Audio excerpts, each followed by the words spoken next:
Assalamualaikum warahmatullahi wabarakatuh. Sebelumnya perkenalkan, nama saya Habila Lestari dengan NPM 24106310500092 dari kelas 1C Program Studi Pendidikan Matematika Universitas Hina Berbangsa Karawang. Di video ini saya akan membahas soal-soal tentang logika dan himpunan matematika. Selamat menyaksikan.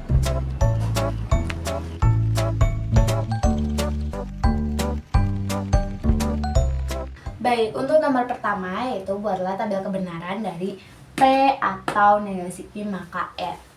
Nah, pertama kita tulis dulu P, Q, R.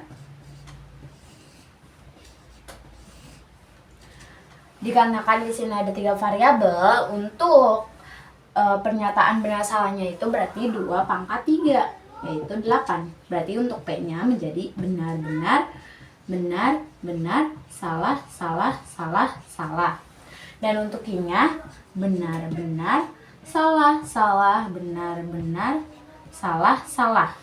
Dan untuk M-nya benar, salah, benar, salah, benar, salah, benar, salah. Nah, kita memerlukan negasi Q. Berarti yang bukan dari Q, bukan benar itu salah, bukan benar salah, bukan benar, bukan salah benar, bukan salah benar, bukan benar salah, bukan benar salah, bukan salah benar, bukan salah benar. Kemudian kita cari negasi Q maka R. Jika salah maka benar, itu benar. Jika salah maka salah, itu benar. Jika benar maka benar, itu benar. Jika benar maka salah, itu salah. Jika salah maka benar, itu benar. Salah maka salah, itu benar. Benar maka benar, itu benar. Benar maka salah, itu salah. Kemudian kita cari P atau negasi Q maka R.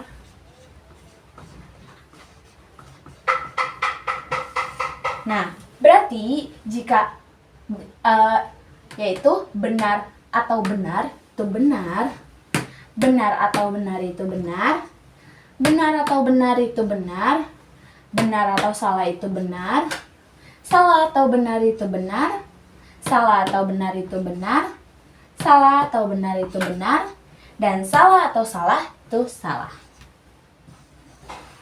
Jadi inilah tabel kebenaran dari P atau negasi Q maka R. Oke, untuk nomor 2 yaitu buatlah tabel kebenaran dari P atau negasi Q maka R. Pertama kita tulis dulu untuk tabel kebenarannya P, Q, dan R. Seperti biasa, karena di sini ada 3 variabel, berarti untuk pernyataan benar atau salahnya itu ada 8. Untuk P-nya itu benar, benar, benar, benar, salah, salah, salah, salah. Untuk Q-nya benar, benar, salah, salah, benar, benar, salah, salah. Dan untuk R-nya benar, salah, benar, salah, benar, salah, dan benar atau salah. Kemudian kita perlu negasi Q.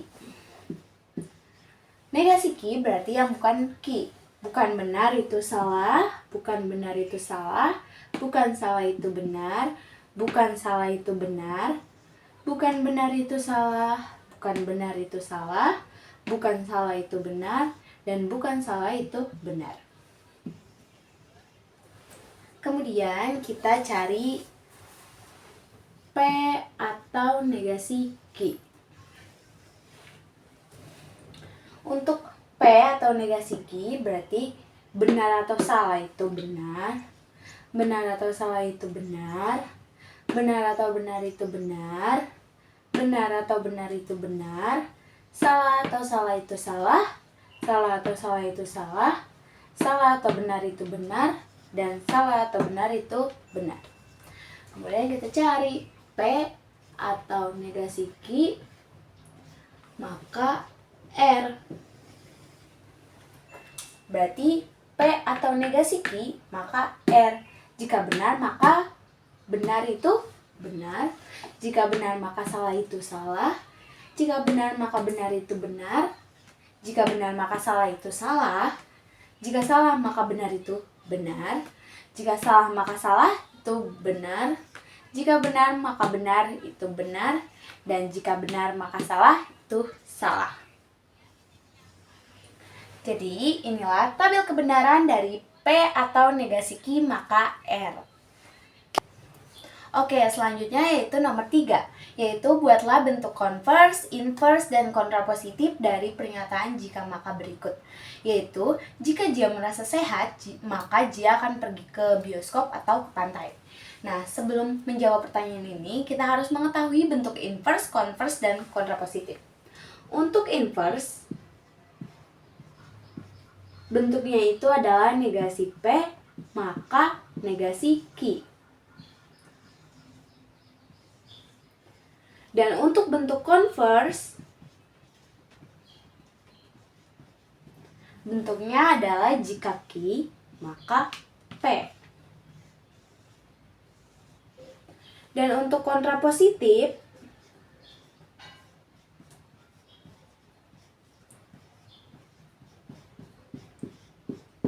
bentuknya adalah negasi Q, maka negasi P. Nah, untuk mengubah pernyataan jika maka ini, kita misalkan kalau yang jika dia merasa sehat ini sebagai P, dan maka dia akan pergi ke bioskop atau ke pantai, itu kita misalkan sebagai Q. Nah, berarti bentuk inverse-nya adalah negasi dari P maka negasi Q. Berarti bentuknya menjadi jika dia merasa sakit, maka dia tidak pergi ke bioskop atau ke pantai.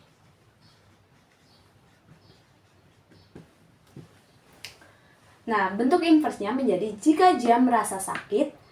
Kenapa sakit? Karena ini merupakan negasi dari P, yaitu sehat. Negasi dari yang bukan sehat berarti sakit. Kemudian, maka dia tidak pergi ke bioskop. Ini bentuk dari negasi Q. Kemudian, untuk bentuk converse-nya menjadi jika dia pergi ke bioskop atau ke pantai, maka dia merasa sehat. Nah, untuk bentuk converse ini adalah bentuk kebalikan dari yang pernyataan jika maka yang ini, yaitu jika dia merasa sehat maka dia akan pergi ke bioskop atau ke pantai. Nah, bentuk converse-nya adalah kebalikan dari ini, menjadi jika dia pergi ke bioskop atau ke pantai maka dia merasa sehat. Nah, untuk bentuk kontrapositifnya yaitu negasi Q maka negasi P, berarti menjadi jika dia tidak pergi ke bioskop atau ke pantai, maka dia merasa sakit. Jadi, inilah bentuk inverse, converse, dan kontrapositif dari pernyataan jika maka di atas. Untuk nomor keempat, yaitu buktikan dengan menggunakan tabel kebenaran bahwa P maka P atau Q adalah tautologi. Pertama, kita buat terlebih dahulu tabelnya. Ada P dan Q. Dikarenakan di sini ada dua variabel, maka untuk pernyataan benar dan salahnya ada 4, yaitu benar, benar, salah, salah, benar, salah, benar, salah. Kemudian kita cari P atau Q. P atau Q. Benar atau benar itu benar, benar atau salah itu benar, salah atau benar itu benar, dan salah atau salah itu salah. Kemudian kita cari P, maka P atau Q. P atau P, P maka P atau Q. Jika benar maka benar itu benar, jika benar maka benar itu benar, jika salah maka benar itu benar, dan jika salah maka salah itu benar. Kita ketahui bahwa tautologi merupakan suatu pernyataan yang bernilai benar, dan di sini P maka P atau Q itu bernilai benar. Jadi terbukti bahwa P maka P atau Q adalah tautologi.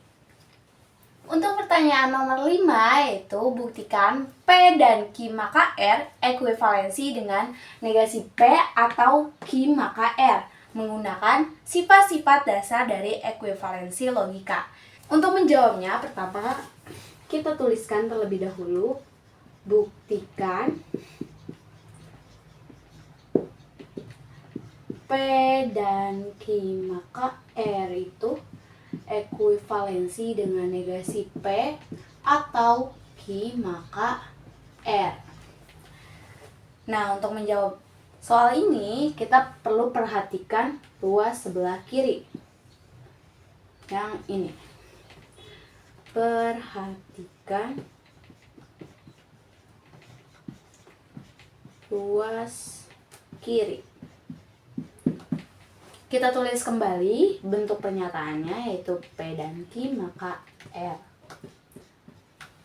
Nah, P dan Q maka R ini bisa dirubah menjadi negasi P dan Q atau R dengan menggunakan ekuivalensi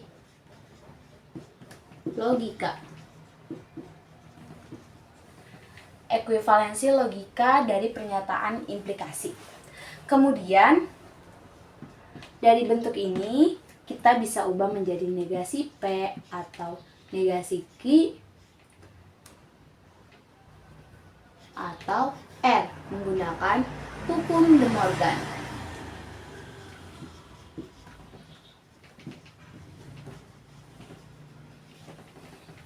Kemudian kita bisa merubahnya menjadi negasi P atau negasi Q atau R dengan menggunakan sifat asosiatif.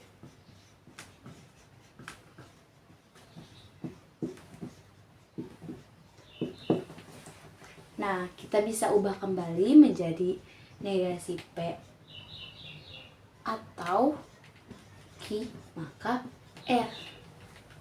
Dengan ekuivalensi logika, kita ubah menjadi implikasi.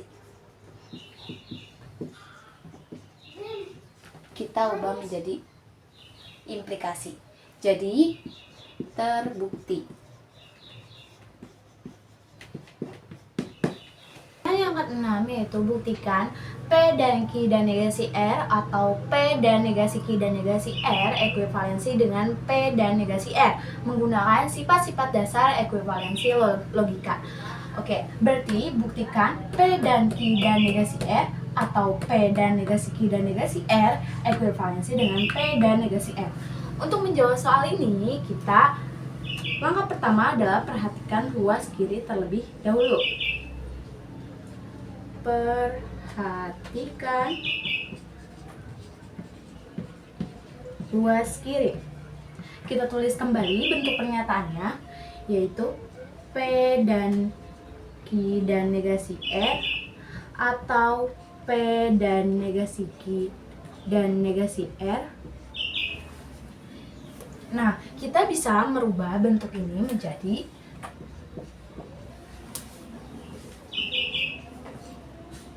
P dan negasi R dan Q, atau P dan negasi R dan negasi Q. Nah, ini kita gunakan sifat asosiatif. Sifat asosiatif. Nah, dari bentuk yang ini kita bisa rubah kembali menjadi P dan negasi R dan Q atau negasi Q. Ini menggunakan sifat distributif.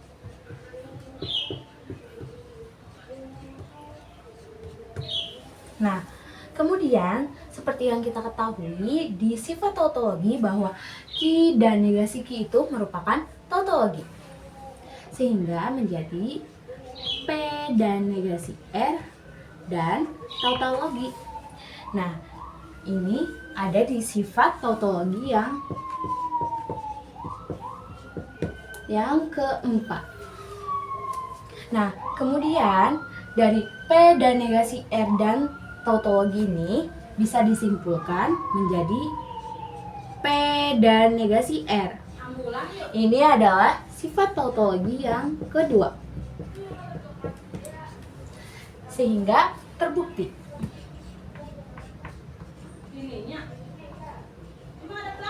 Baik, untuk soal yang ketujuh yaitu buktikan P dan Q ekuivalensi dengan negasi P atau negasi Q. Yang pertama, kita perhatikan ruas kiri terlebih dahulu.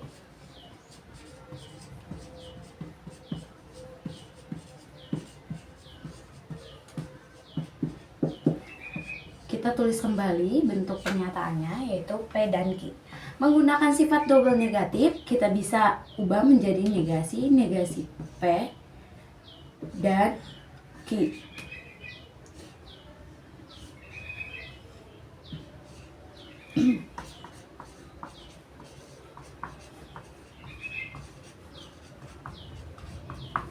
Nah, dari bentuk ini kita bisa ubah menjadi negasi P atau negasi Q dengan hukum De Morgan.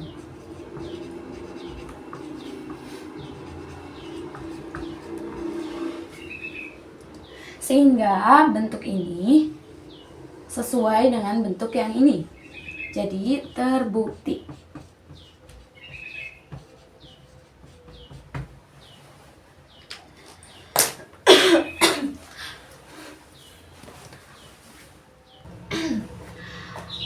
Untuk nomor 8 yaitu buatlah bentuk negasi dari pernyataan berikut, yaitu ada M dan N elemen bilangan bulat sedemikian sehingga 9M dikurang 7N sama dengan 1. Seperti yang kita tahu, bentuk dari negasi pernyataan berkuantor itu seperti ini. Nah, bahwa negasi ada X elemen U sedemikian sehingga PX itu ekuivalen dengan untuk setiap X elemen U itu negasi PX. Sehingga untuk menjawab nomor ini kita bisa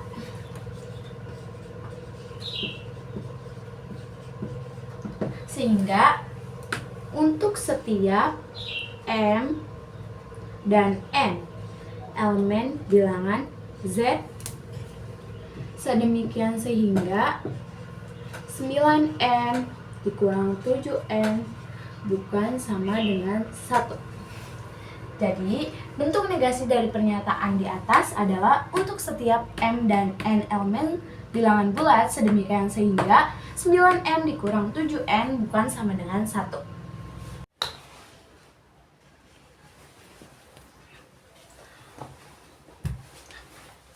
Baik, untuk pertanyaan yang ke-9 yaitu verifikasi apakah argumen berikut valid atau tidak, yaitu jika P maka R, jika Q maka R, kesimpulannya yaitu P dan Q maka R. Untuk menjawab soal ini, yang pertama kita tulis terlebih dahulu bahwa P dan R itu diberikan.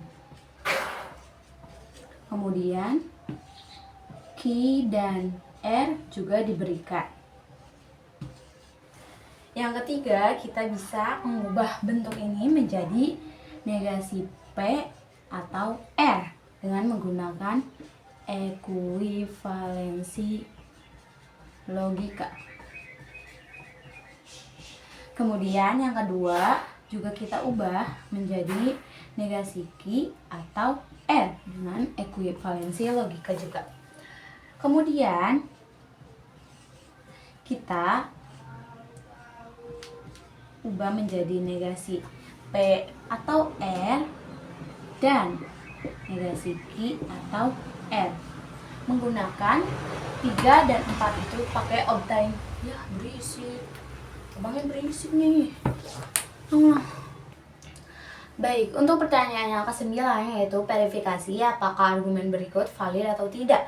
Untuk premis pertamanya itu ada P maka R, premis keduanya itu Q maka R, dan untuk kesimpulannya yaitu P atau Q maka R. Pertama, kita tulis dulu premis pertama dan premis keduanya.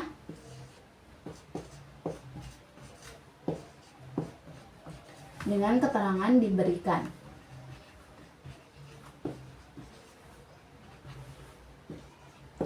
Nah,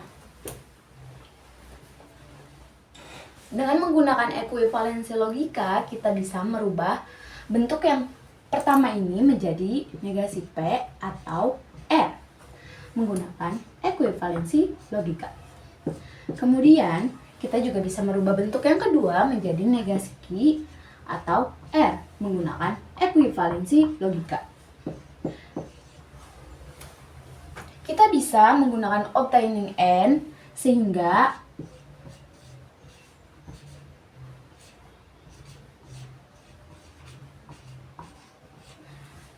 menjadi negasi P atau R dan negasi Q atau R. Ini menggunakan obtaining N. Obtaining N antara 3 dan 4. Kemudian kita bisa merubah bentuknya menjadi negasi P atau R dan negasi Q.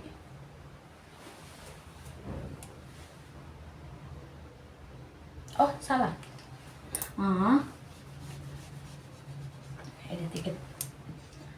Kemudian kita bisa merubahnya menjadi negasi P dan negasi Q atau R menggunakan sifat distributif.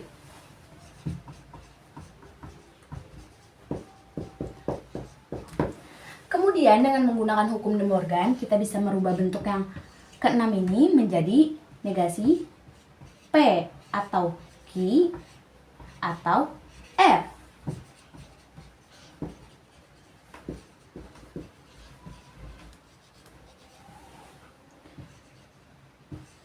Sehingga untuk bentuk yang ke-8 ini kita bisa ubah bentuk yang ke-7 menjadi P atau Q maka R menggunakan ekuivalensi logika. Sehingga bentuk yang ke-8 ini sama dengan kesimpulannya. Sehingga argumen berikut itu valid. Oke, untuk nomor 10 yaitu verifikasi bahwa argumen berikut valid. Untuk premis pertamanya ada P maka R, premis keduanya P atau Q, dan premis ketiganya negasi Q. Dan kesimpulannya adalah R. Pertama, kita tulis terlebih dahulu premis-premis yang ada.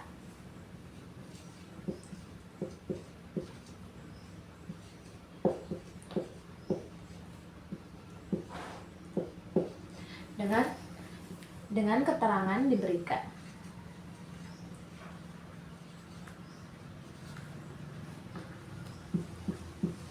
Kemudian kita bisa merubah bentuk yang pertama ini dengan menggunakan kontrapositif menjadi negasi N maka negasi P.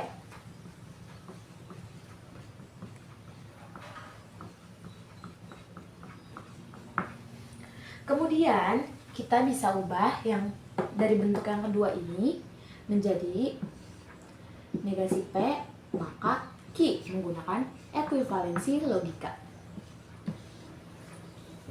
Kemudian dengan menggunakan silogisme antara 4 dan 5 kita dapatkan negasi R maka Q. Silogisme. Silogisme antara 4 dan 5. Kemudian dengan ekuivalensi logika kita bisa mengubah bentuk yang keenam menjadi R atau Q. Kemudian kita tukar menjadi Q atau R dengan menggunakan sifat komutatif.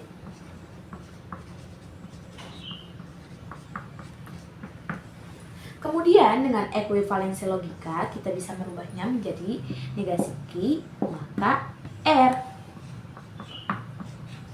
Nah, dengan menggunakan modus ponen antara nomor 9 dan nomor 3 didapatkan bahwa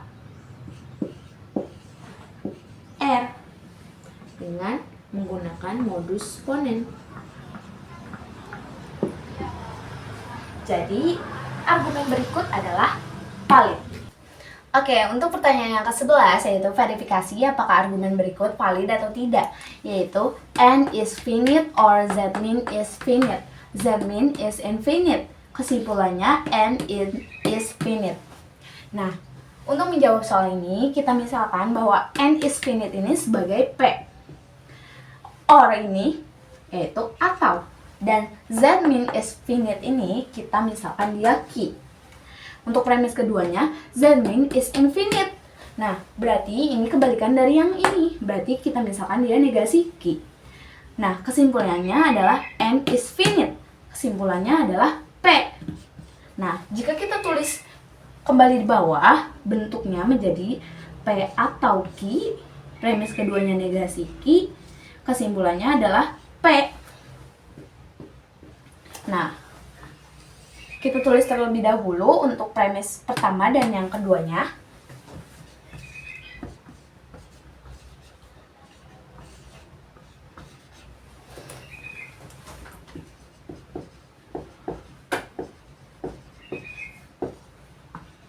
Nah, kemudian bentuk yang pertamanya kita ubah menggunakan ekuivalensi logika menjadi negasi P, maka Q.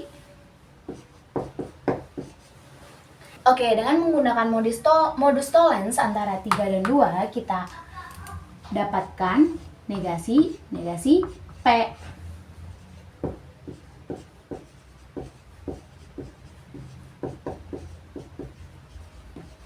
Nah, berdasarkan sifat double negatif, sehingga bentuknya menjadi P.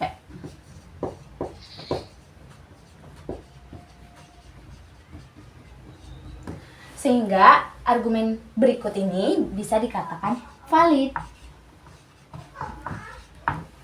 Oke, untuk nomor 12 yaitu verifikasi bahwa argumen berikut valid, yaitu premis pertamanya untuk setiap X elemen U PX maka QX. Kemudian premis keduanya untuk setiap X elemen U QX maka RX. Dan untuk premis ketiganya adalah A elemen U dan premis keempatnya adalah PA. Dan kesimpulannya adalah RA.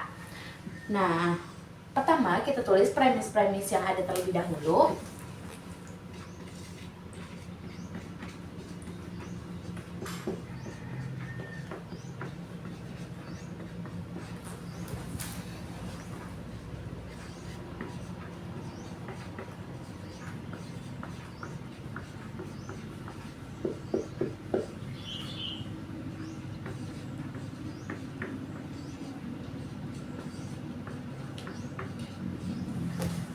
Dengan keterangan diberikan.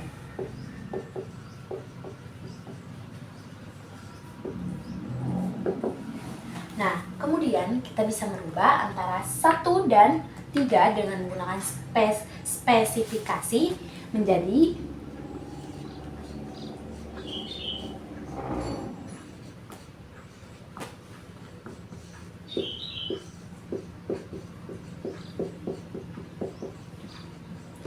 kemudian kita bisa merubah antara 2 dan 3 menjadi QA maka RA menggunakan spesifikasi. Nah, Kemudian antara 5 dan 6 kita menggunakan silogisme sehingga menjadi PA maka RA. Nah, kemudian antara 7 dan nomor 4 kita menggunakan modus ponen sehingga menjadi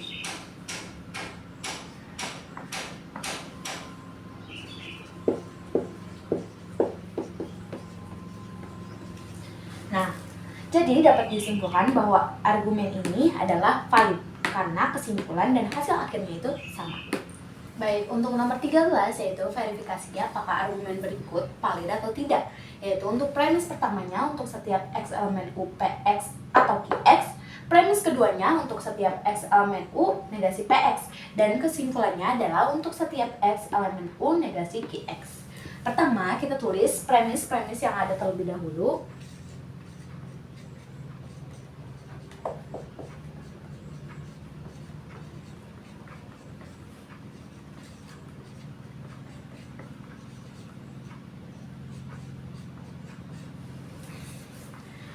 Dengan keterangan diberikan. Nah, kemudian kita ambil asumsi A elemen U. Asumsi. Kemudian kita bisa merubah bentuk yang pertama dan ketiga menggunakan spesifikasi menjadi PA atau QA. Dan kita bisa merubah bentuk yang kedua dan ketiga dengan menggunakan spesifikasi menjadi negasi PA.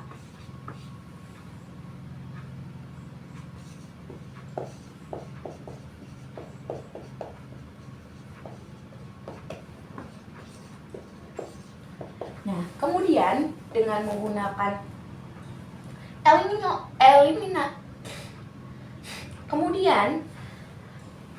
kemudian dengan menggunakan eliminasi kemungkinan antara 4 dan 5 didapatkan QA. Eliminasi kemungkinan. Nah, sehingga dengan 6 dan 3 kita menggunakan sifat generalisasi didapatkan untuk setiap X elemen U QX 7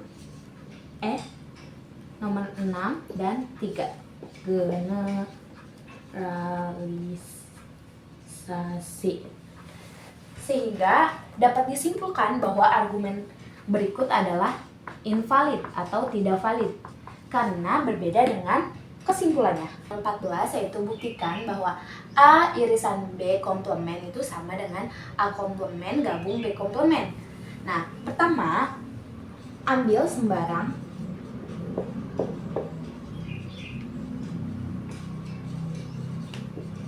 A dan B pada semesta U.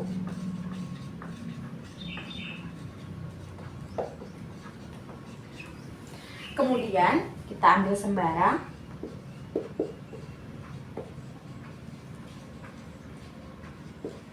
X elemen A dan X elemen B. Kemudian X elemen A irisan B komplement itu diimplikasi dengan X bukan elemen A irisan B.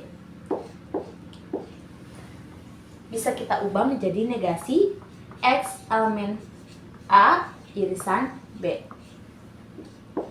Kemudian bisa kita ubah menjadi negasi dari X elemen A dan X elemen B.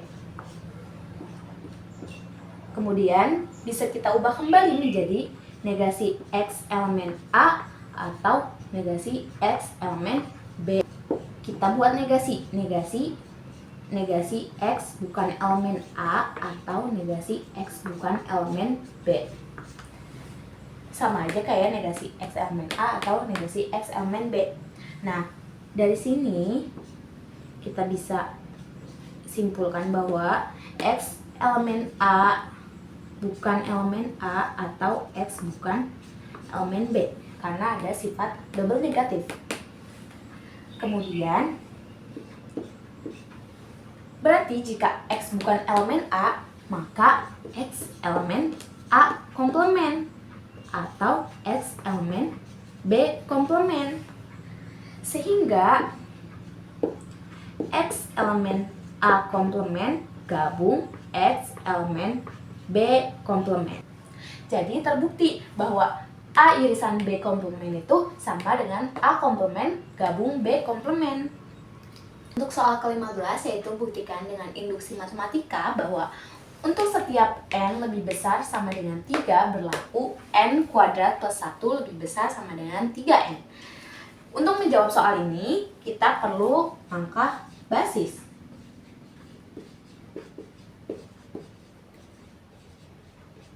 Dimana jika PA, maka PB itu benar.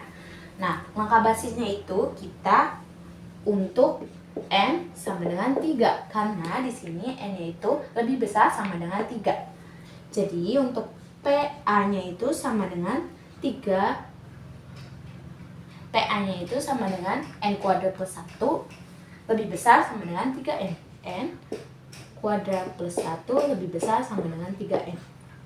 Kemudian kita substitusi, N sama dengan 3 menjadi 3 kuadrat plus 1 lebih besar dari 3 kali 3. Sehingga 9 plus 1 lebih besar dari 9. 10 lebih besar sama dengan dari 9. Ini berarti benar. Langkah kedua yaitu langkah induksi, di mana untuk setiap K lebih besar sama dengan 3, jika PK benar maka PK plus 1 benar. Yang pertama itu kita asumsikan benar untuk K lebih besar dari 3. Sehingga berlaku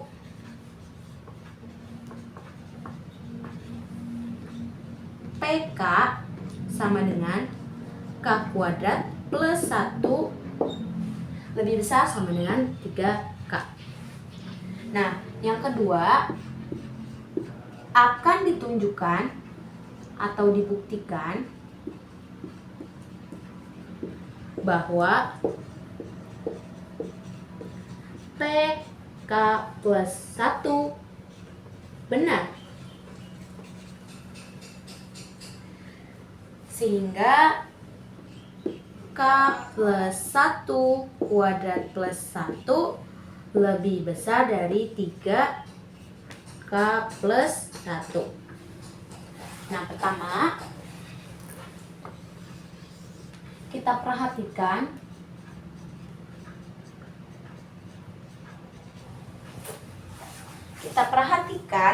bahwa K kuadrat plus 1 kurang dari sama dengan 3K. Nah, jika kita tambahkan di kedua ruasnya plus 2K plus 1, sehingga menjadi K kuadrat plus 1 plus 2K plus 1 lebih besar dari 3K plus 2K plus 1.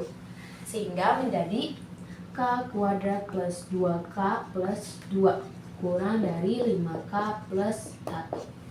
Nah, K kuadrat plus 2K plus 2 itu sama aja seperti K plus 1 kuadrat plus 1 lebih besar dari 5K plus 1. Nah, sementara untuk K plus 1 kuadrat plus 1 lebih besar dari 3K plus 1, kita balik sehingga menjadi K kuadrat plus 2K plus 2 kurang dari 3K plus 3. Nah, kita ada dua persamaan, yaitu yang persamaan pertama dan persamaan kedua. Nah, kita tahu sehingga dari persamaan 1 dan persamaan kedua diperoleh bahwa K plus 1 kuadrat plus 1 itu lebih besar sama dengan 5K plus 1 dan lebih besar dari 3K plus 1. Nih, karena K plus 1 kuadrat lebih besar sama dengan 3 plus 1. Dengan menggunakan sifat transitif didapatkan K plus 1 kuadrat plus 1 lebih besar dari 3K plus 1. Sehingga terbukti.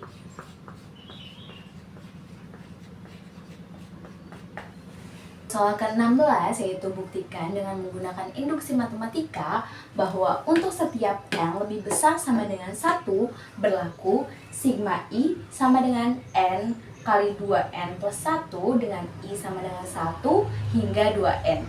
Oke, untuk menjawab soal ini, langkah pertama yaitu kita gunakan langkah basis.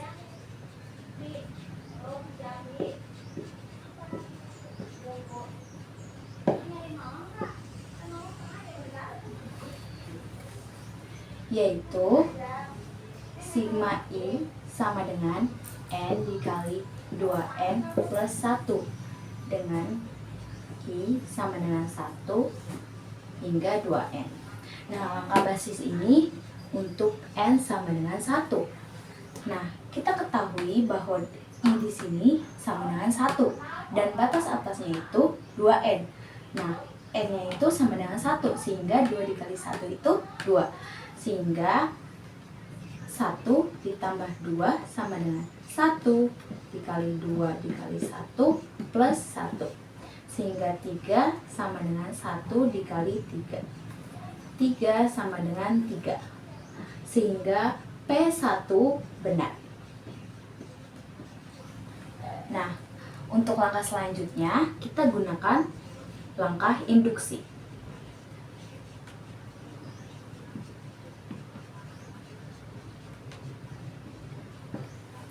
Di mana untuk setiap K lebih besar sama dengan 1 berlaku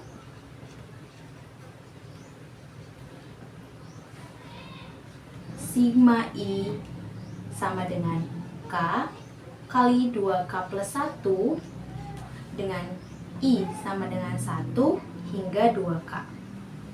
Dalam langkah induksi ini, yang pertama itu kita perlu asumsikan bahwa PK itu benar. Asumsikan bahwa PK itu benar. Sehingga sigma I sama dengan K dikali 2K plus 1 untuk I sama dengan 1 hingga 2K. Nah, untuk langkah yang keduanya, kita buktikan bahwa PK plus 1 itu benar. Sehingga sigma I untuk I sama dengan 1 hingga 2 dikali K plus 1 sama dengan sigma I untuk I sama dengan 1 hingga 2K plus 2 sama dengan sigma I untuk I sama dengan 1 hingga 2K ditambah sigma I untuk I sama dengan 2K plus 1 hingga 2K plus 2 sama dengan untuk sigma I untuk I sama dengan 1 hingga 2K itu sama aja kayak K kali 2K plus 1. Sehingga kita bisa tulis di sini K 2K plus 1. Ditambah untuk sigma I untuk I sama dengan 2K plus 1 dan hingga 2K plus 2. Berarti untuk batas awalnya yaitu 2K plus 1 ditambah 2K plus 2. Sehingga menjadi K dikali 2K kuadrat menjadi 2K kuadrat ditambah K ditambah 2K plus 1 ditambah 2K plus 2 sama dengan 2K kuadrat ditambah 5K ditambah 3. Sehingga jika kita faktorkan menjadi K plus 1 dikali dengan 2K plus 3. Jika kita sederhanakan menjadi K plus 1 dikali 2 dikali K plus 1 ditambah 1. Sehingga PK plus 1 benar. Jadi terbukti. Untuk soal yang ke-17 yaitu buktikan untuk setiap X elemen R jika X elemen 2 dan 4 maka 2X elemen 4 dan 8. Untuk menjawab soal ini, pertama kita ambil sembarang X elemen R.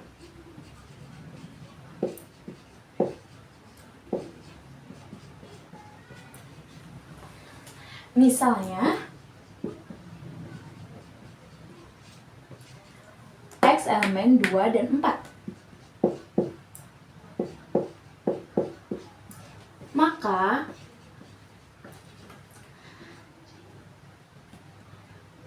dua lebih kecil sama dengan dari X dan lebih kecil sama dengan dari 4.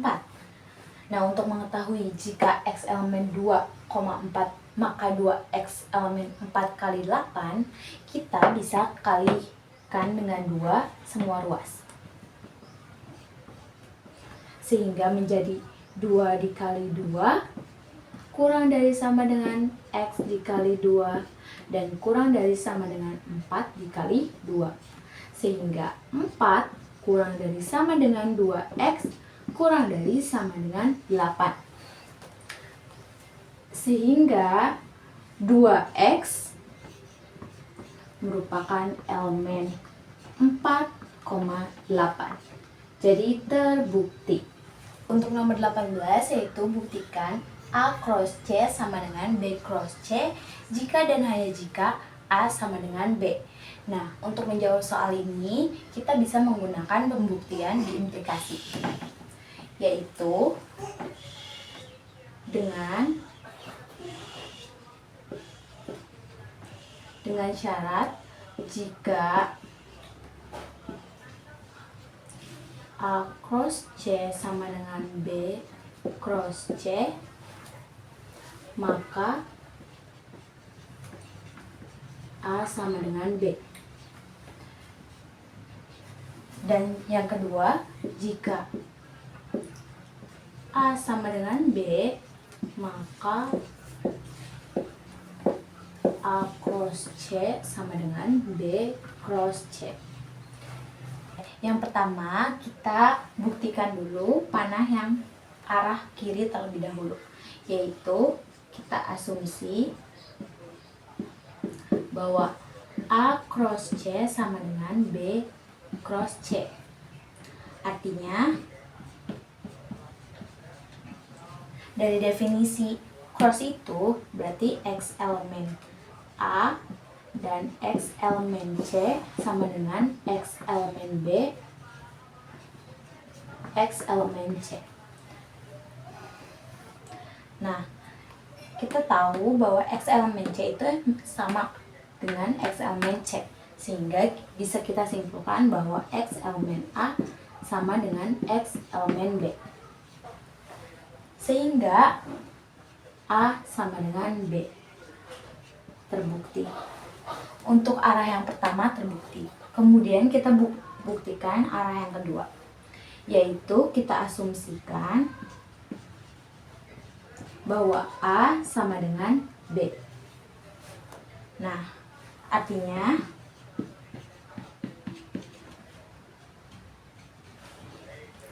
X elemen A itu sama dengan X elemen B. Nah, jika kita kalikan di kedua ruasnya dengan X elemen C, sehingga menjadi X elemen A cross X elemen C sama dengan X elemen B cross X elemen C. Sehingga terbukti bahwa A cross C sama dengan B cross C. Baik, untuk nomor ke-19 yaitu jika 3n plus 2 bilangan ganjil, maka n bilangan ganjil. Baik, untuk menjawab soal ini kita bisa menggunakan pembuktian kontrapositif. Nah, untuk langkah pembuktiannya sendiri yaitu jika ada pernyataan P maka Q, kita asumsikan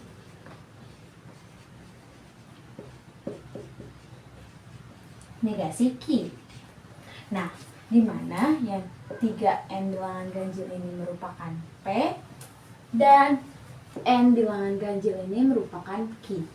Nah, berarti negasi Q berarti negasi dari n bilangan ganjil, yaitu n bilangan genap.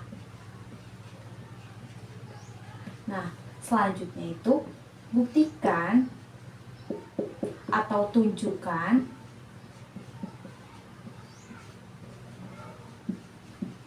negasi P. Negasi yang ini. Berarti negasi dari 3n plus 2 bilangan ganjil adalah 3n plus 2 bilangan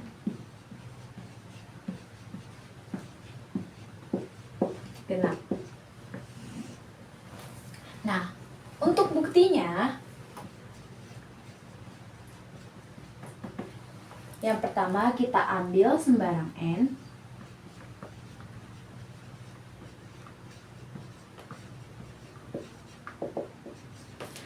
Dikarenakan di sini n bilangan genap, maka kita ambil yang bentuk umum dari bilangan genap, yaitu 2K. Nah, jika kita substitusi ke 3n plus 2 menjadi 3, 2K plus 2, sehingga 6K plus 2.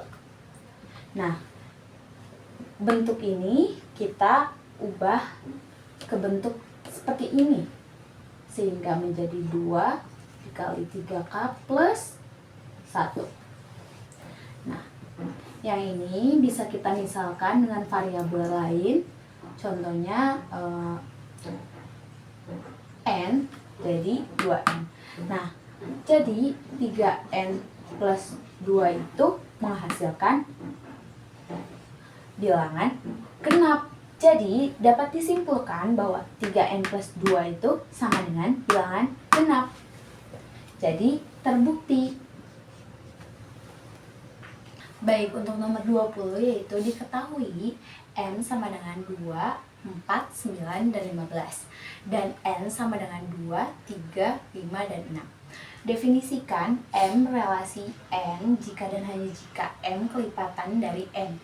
Nah, untuk menjawab soal ini, kita bisa tulis. Kita ketahui bahwa 2 merupakan kelipatan dari 2. Berarti 2. Dan 4 juga kelipatan dari 2.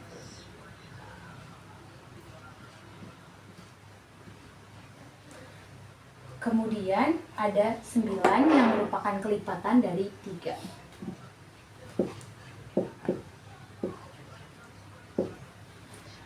Kemudian ada 15 yang merupakan kelipatan dari 3.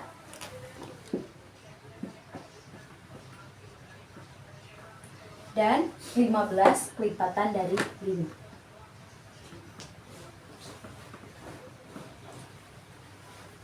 Jika kita bentuk diagram, akan menjadi seperti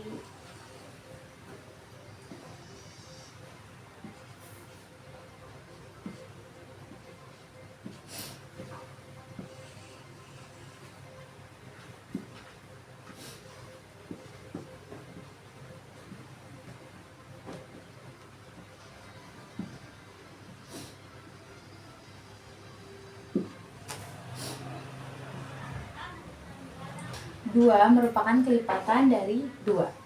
Kemudian ada 4 yang merupakan kelipatan dari 2. Kemudian ada 9 yang merupakan kelipatan dari 3. Ada 15 yang merupakan kelipatan dari 3. Dan 15 merupakan kelipatan dari 5. Jadi inilah bentuk dari M relasi N.